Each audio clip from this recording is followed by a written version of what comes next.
Isang SK chairman sa Maynila ang inirereklamo dahil sa paulit-ulit umanong pananakit sa kanyang kasintahan na ngayoy buntis.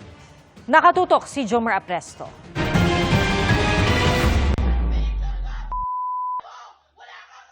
Delete mo yung picture ko! Wala kang karapatan! I-delete mo!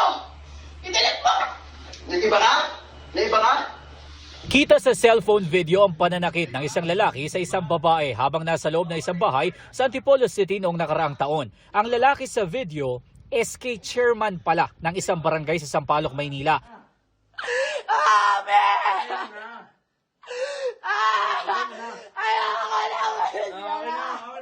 Kuha naman ang video na yan noong Nobyembre ng nakaraang taon. May kitang dugo ang mukha ng biktima matapos umano siyang suntukin ng lalaki. Ang mga litrato namang ito, kuha noong nakaraang Pebrero kung saan may kita ang mga sugat ng biktima sa iba't ibang bahagi ng katawan. Habang ang litratong ito, kagabi nakunan matapos maulit umano ang pananakit ng lalaki dahil sa selos. Ginawa niya po sa akin, imbis kausapin po ako, sinampal niya po ako agad. Inahawakan niya po ng dalawang kamay yung ulo ko, inaalog niya po ng inaalog, tapos inuumpog niya po ako sa pader. Mahigit 2 taon na raw silang magkasintahan at noong ika-8 buwan nila, nag-umpisa ang pananakit. Pero dahil sa mahal niya, ilang beses niya umanong pinatawad ang SK chairman. Ang masaklap, mahigit 2 buwan na siyang buntis. Aminado siya na gumaganti siya kapag sinasaktan.